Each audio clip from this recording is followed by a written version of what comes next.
Hello everyone, welcome back to yet another video for vocabulary. And आज as usual हम 10 और words करने वाले हैं which are going to be one word substitutions.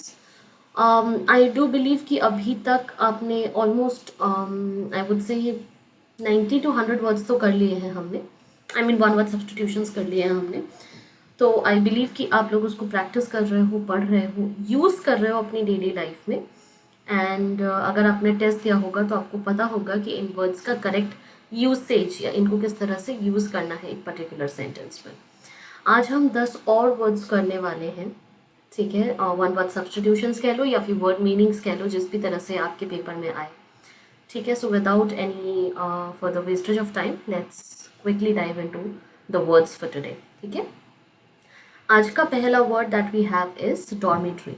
Dormitory मतलब a large bedroom for a number of people in a school और institution. Okay, now ये चीज़ तो ये वर्ड आई बिलीव कि आप लोगों ने पहले भी सुना हुआ है. This is not anything new at all. ये बहुत ही कॉमन वर्ड है. डॉर्मेटरीज हम बोलते ही हैं.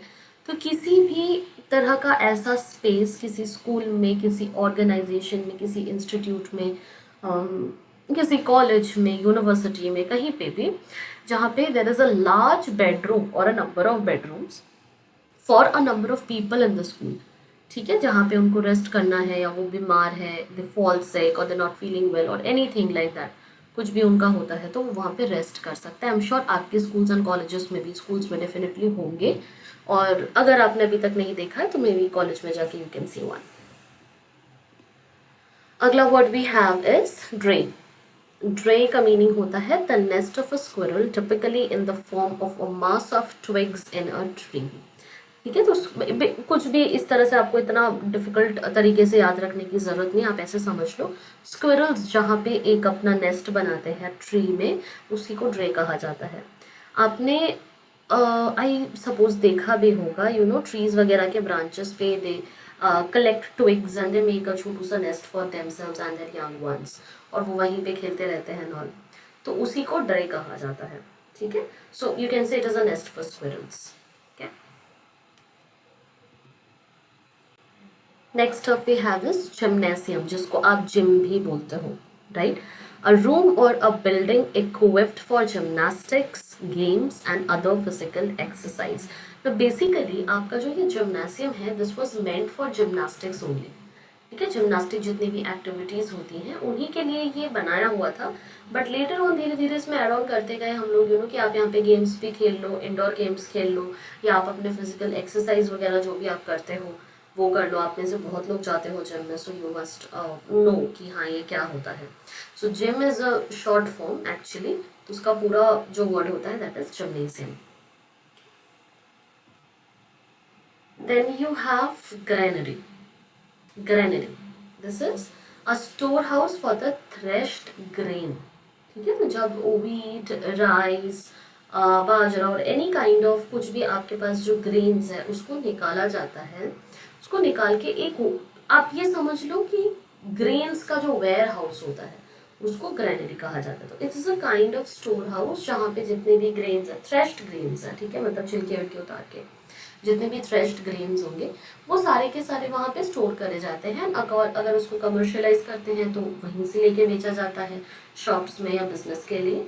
और अगर यू नो डोमेस्टिक पर्पस में यूज़ होता है तो वहीं से घर चला जाता है.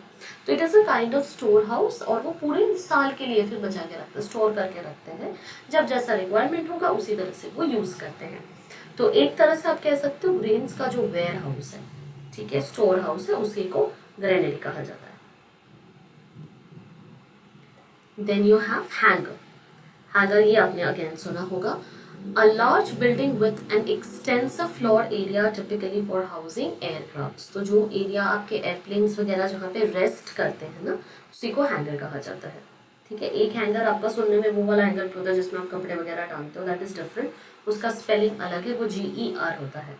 ठीक है, this is GAR and this means the space, वो बिल्डिंग, वो एरिया, वो फ्लोर, वो टिपिकली पूरा एरिया जहाँ पे जितने भी हमारे एयरक्राफ्ट्स हैं वो सारे रेस्ट करते हैं, जिस जहाँ पे रखा जाता है उनको, that is hanger.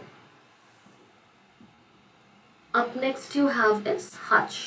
Hutch is A box or a cage, typically with a wire mesh front, for keeping rabbits or other small domesticated animals.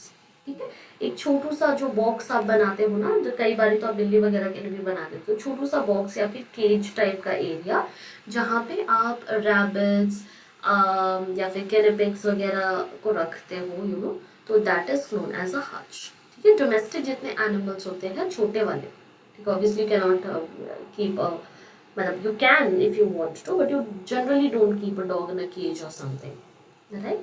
तो छोटे जो एनिमल्स होते हैं ना, रैबिट्स टाइप के जो होते हैं, फिर कैनेपिक्स जो मैंने आपको बोला, ठीक है, फिर हैमर्स जो होते हैं, तो इनको रखने के लिए एक छोटा सा आपका बॉक्स या केज टाइप का जगह होता है जहाँ पे you keep them, that is known as a hutch. Infirmary, infirmary क्या होता है? A place in a large institution for the care of those who are ill. Now infirmary में ट्रीटमेंट बहुत बेसिक मिलती है, ठीक है, this is not a place जहाँ पे यू नो, आप इसको हॉस्पिटल क्यों नहीं बुला सकते हो, क्योंकि हॉस्पिटल में एक्सपर्ट्स होते हैं, एमडीज होते हैं, कॉन्स्टेंट चेकअप्स होते हैं, टेस्ट होती हैं, वगैरह वगैरह होता है। इन्फर्मरी में सिर्फ उन बीमार लोगों का केयर किया जाता है। हाँ, बेसिक जो ट्रीटमेंट है, फर्स्ट जो ट्रीटमेंट होती है वो प्रोवाइड करी जाती है, बट हाई लेवल की ट्रीटमेंट्स वगैरह या डॉक्टर्स वगैरह अराउंड द वे मूव वहाँ पे नहीं करते जनरली। ठीक है, so infirmary is just a place, an institution or a building or any kind of room जहाँ पे सिक लोगों को रखा जाता है, उनकी सेवा पानी की जाती है बेसिकली। ठीक है, कैन, ना दिस इज अ वर्ड जो हम बचपन से पढ़ते आ रहे हैं। Kennel is a small shelter for a dog. ठीक है, डॉग्स को रखने का जो शेल्टर होता है, डॉग्स जहाँ पे रहते हैं basically, that is known as a kennel. ये तो हम बचपन से पढ़ते आ रहे हैं, इसको अलग से मुझे बताने की जरूरत नहीं है। Mint, again this is something, अगर आप लोगों ने मनी हाइस्ट देखी होगी तो this is a word that has been used like thousand of times. A place where coins, medals और टोकन्स आर मेड, जहाँ पे आपके कॉइन्स, मेडल्स, पैसा वगैरह, टोकन वगैरह ये सब बनाया जाता है, मैन्युफैक्चर होता है, बनता है, उसको मिंट कहा जाता है। ठीक है, so again a very common word, ठीक है, आज का वर्ड नहीं है या कोई न्यू वर्ड नहीं है, आप लोगों ने बहुत पहले से इस वर्ड को सुन रखा होगा। ठीक है, then you have menagerie. Menagerie, the pronunciation is menagerie. Menagerie. Okay, menagerie means a collection of wild animals kept in captivity for exhibition. ठीक है, एक ऐसा प्लेस जहाँ पे वाइल्ड एनिमल्स को, एक्सक्लूसिवली वाइल्ड एनिमल्स को रखा जाता है एग्जीबिशन पर्पस के लिए, देखने के लिए। एक तरह का आप जू कह सकते हो, लेकिन जू में क्या होता है, और भी तरह के एनिमल्स होते हैं और उनको यू नो सेट फ्री भी करा जाता है। मेनाजरी में वाइल्ड, टिपिकली वाइल्ड एनिमल्स होते हैं और उनको कैप्टिव करके रखा जाता है, of course for obvious reasons, क्योंकि वो वाइल्ड हैं तो they can not be set free. लोग वहाँ पे देखने आते हैं, उनको दिखाने के लिए जो जगह होता है कि लोग आते हैं, देखते हैं, फोटोज क्लिक करते हैं, तो एग्जिबिट करने के लिए रखा जाता है, that place is known as menagerie. Okay, and with that I would say this is the last word for the day. बाकी 10 और वर्ड्स हम करने वाले हैं in the next video, please stay tuned. See you.